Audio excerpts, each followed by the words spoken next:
And with that sports report, we've come to the end of tonight's Undaunted. On behalf of the entire Undaunted crew, we wish to thank you for staying tuned until now. And right about now, we'll be moving into the liberation movement with Dr. Martin Mungwa. And his title tonight is La Republic to Cameroon's Economic Chokehold, the victorious seaport. Is there a business case? Well, tonight, I, Star Smart, and Mime Asia Storm will be having the honor of hosting the Liberation Movement with Dr. Martin Mungwa here tonight. Dr. Martin Mungwa, over to you. Thank you for today's presentation. I'd like to thank Ms. Asia Storm for being part of ABC TV crew today. Today, I'm going to talk about the economic, La République du Cameroon economic chokehold. The Victoria Seaport is their business case. Dear Ambazonians and the international community, every economic power in the world has achieved sustainable development following one way or another a plan to master and domesticate primary, secondary, and tertiary industries. There are many steps involved, many of which can be undertaken in parallel, depending on the human capital and resources. Step 1, an aspiring country must build up institutions, particularly in public health, sanitation, law, education, and ethics. The country shall have a healthy workforce that respects the basic law, thus because it is the right thing to do. Step 3, an aspiring country shall expand agricultural production using basic and advanced tools to achieve sufficiency if possible. An aspiring country must be able to feed its citizens. Step 3, an aspiring country shall make it possible for high-end training of its citizens and provide an enabling environment in which business can flourish. There shall be a central bank, commercial institutions, chambers of commerce, and mechanisms that provide credit to businesses, and as well as a clear process for citizens to pay taxes to the government. This is not rocket science at all. Aspiring countries learn from each other, copy good pieces of legislation across the border, and trade with each other, the sole objective of which is to support jobs in industry for the well-being of their people. Step 4, aspiring countries run their own currencies, their reserves in the currencies of developed or more powerful nations for many good reasons. First of all, this branch of government has many jobs for the citizens. The capacity to own and operate one's own currency, central bank reserves, is part of the monetary policy of an aspiring country. It is learned rather quickly. It is not rocket science. Step 5, an aspiring country seeks to develop industrial manufacturing capacities, both organically with the domestic corporations and by enticing foreign corporations to open up factories in its economic mouth-watering incentives. The latter can be seen in China, where the government provides matching funds to foreign companies seeking to relocate to China and manufacture products in that country. The benefit to the aspiring country in terms of scaling the population and providing gainful employment is always significant. Step 6, the aspiring country must build up exporting capacities in seaports, airports, railway, and roads to meet the demands of expanding industry and commerce. Furthermore, the aspiring country must secure abundant supplies of raw materials and cheap, reliable energy. Manufacturing consumes large quantities of electricity. Manufacturers demand uninterrupted power supplies to enable continuous production of quality goods and services. In the final step 7, assuming it all goes well, the aspiring begins to make quality consumer and industrial products at attractive prices to foreign importers and wholesalers who will buy products and sell in foreign markets. I must tell you that these steps are a gross simplification to make the subject matter understandable to the layman. In reality, the progression from step 1 is driven by how well the aspiring country can domesticate science and technology. In this present world, since World War I, we have seen agriculture and mining give way to light industries such as textiles and apparel, food, beverages, and the like. The next phase involves both heavy industries, science-based industries in microelectronics, biotechnology, and nanotechnology. The intensity is driven by research and development, better wages, and rising living standards for the citizens. Whenever a country is engaged in step 6 activities, building seaports without first achieving steps 1 to 5, it means the leaders are either bluffing, are opportunists seeking to stay in power more than in office, or do not know what they're doing, or both. Consider step 1. La République du Cameroon has been attempting to build the domestic institutions of a republic for 60 years. These institutions include parliament with competitive arguments and a presidency befitting of a democratic republic. 60 years after independence, the presidency is attempting to succeed itself as Mr. Biya seeks his son Frank Biya to succeed him at the helm, effectively turning the republic into a quasi-monarchy, a kingdom of the Republic of Cameroon. La République du Cameroon is blessed with the longest river in Central African Basin between the Great Congo and the Niger rivers.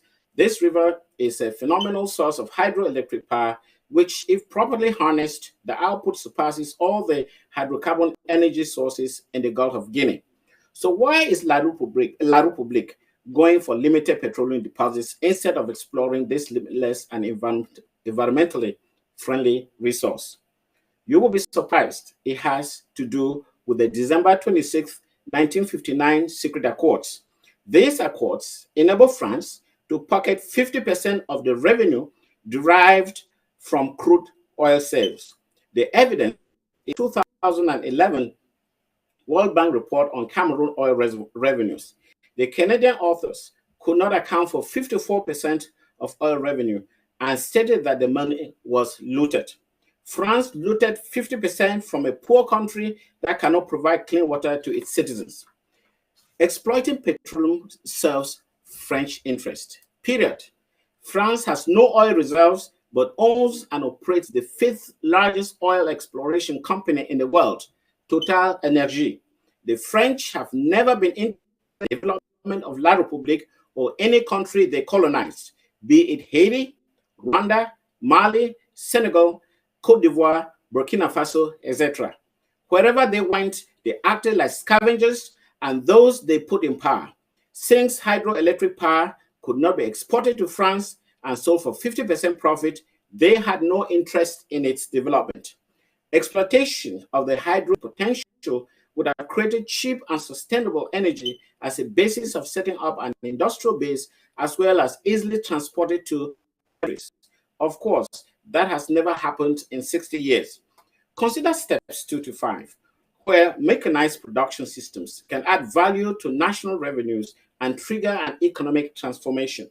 With a huge raw materials potential in cocoa, cotton, coffee, bananas, transformation is the natural path. With the help of the USA collaboration with the University of Florida, an A&M type university was built and staffed in Chang with the objective of training agricultural engineers and technicians to valorize our raw materials. These technicians, after graduation, were supposed to help mechanize the agricultural sector to increase production, followed by local transformation for internal consumption as well as export. What happened?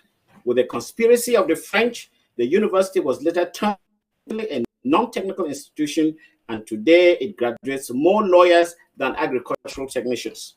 Finally, there is also another major issue still connected to the 1959 Secret Accord, the monetary union that created a parity between the euro and the CFA. Why? Because the CFA is taxed to the euro, makes our products expensive in the world market. In other words, the CFA is controlled by the European central banks, thereby choking the economies of the CFA zone. As a result, the franc zone has lost competitiveness as imports are encouraged at the expense of local manufacturing. Countries have seen their hopes in food self-sufficiency dashed because of cheaper imports from Taiwan, China, and other Asian countries. La République du Cameroon and Senegal and Mali, for instance, whose men have seen their local economies collapse in the face of competition from Southeast Asia. Closer at home, we know the case of the rice. Now, let's get to at least one success story from Africa. Botswana, a desert country in southern Africa, colonized by, by the British, with no oil or gas, with a GDP per capita of $7,150 compared to La République of $1,400. But what has Botswana done that La République has never dreamt of? Considered to be at the same economic level with Malaysia and Portugal, its industrial journey started when they banned the export of raw materials by enforcing local transformation or value added. They also moved to the Diamond Stock Exchange from Antwerp in Belgium to Gaborone, followed by government spending through investment in education, health, and manufacturing. Investment in education created a wealthy middle class that boosted spending. The net export of the finished diamonds created a healthy reserve of foreign earnings. Let's take the case of the Victoria Seaport. Is there a business case? There are already two competing seaports along the coast, Kribi, Douala, and now Victoria. Let's look at its profitability. Douala, 140 years old, has a capacity of 100,000 tons and handles 90% of La République exports for the CIMAC region and Chad, and anchors 18 ships per month and collected a revenue of $9.8 million in 2021. It is highly indebted. Kribi is just 5 years old. Again, another 100,000 ton capacity, anchors 4 ships a month, and made 3.8 million in 2021 and operates at 10% capacity. From scalability, we can project that Victoria, another 100,000 ton capacity, may only receive 2 to 3 ships a month. From an investment perspective, what significant value added commodity exported through Victoria that will help pay back the loan? The defunct Sonora was designed to process 42,000 barrels of oil per day out of a daily production of 60,000 barrels. Today, with the refinery gone, through technical mismanagement by the ENAM graduates, a new refinery in Equatorial Guinea is now operating 1,000 barrels a day. So what hopes for Sonora and Victoria? Not much. To make matters worse, Dangote, the Nigerian billionaire, is building a 10 billion ton capacity seaport on the Nigerian side of Bakassi, thus making Victoria almost obsolete on paper. This is another white elephant project. The only business case for Victoria is the place for ship maintenance, and that will be competing in Nigeria in the maintenance business. So what's the history of management in La République in general and ship maintenance in particular? The only time the Douala shipyard made profits was when Mr. Fonjindam, the Ambazonian engineering manager, was his director. And what happened when the company was productive? He was arrested and has been in jail ever since. Further, La République du Cameroon has been known to have the worst managers. With French assistance, La République du Cameroon managers are encouraged to loot from their own treasury or facilitate French companies to freely export under the December 26, 1959 Accord. After 60 years, looting has reached epic proportions. A classic example is the investment in iron ore in Campo, which has been given to the Chinese at the 70% discount. This discounted rate was done to compensate the Chinese for their lost investment in the Kribi port, the 200-kilometer road that is only 30% complete since 2014, and other investments in La République du Cameroon. The Campo iron ore site was selected instead of the one in the deep south to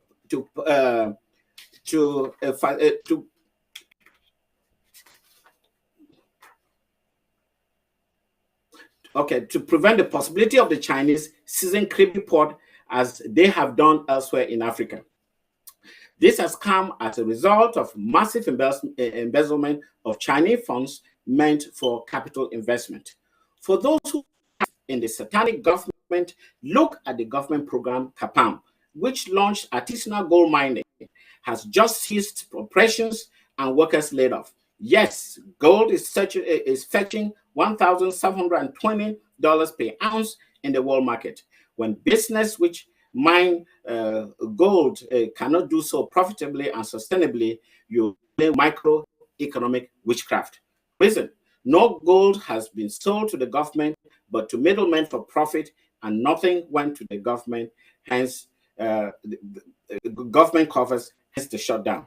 In conclusion, the Victoria Seaport project is unsustainable because there is no clear business basis and simply a political stunt by La République du Cameroon to deceive Ambazonians.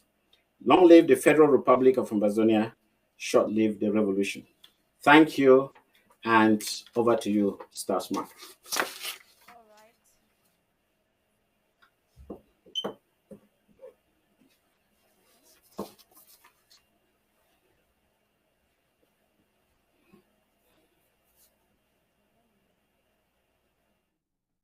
Okay. Okay. So we've heard your communique right there about the 6 steps towards an aspiring country, an aspiring nation. And from every proof and from what you've read, obviously La République du Cameroon hasn't even gotten through the first step, the second step, the third step, the fourth step, fifth step, and they are already jumping into the sixth one, and it's starting to seem very fishy. I mean, it's now like a bluff if they haven't gone, like what you said, it's now a bluff if they haven't gone through all the steps and they want to jump into the sixth step. So what do you think would be their aim, you know, making this bluff of creating a seaport? What do you think is their actual goal, their actual agenda for creating this port? What do they stand to gain? First, thank you, Star Smart. I think I'm happy to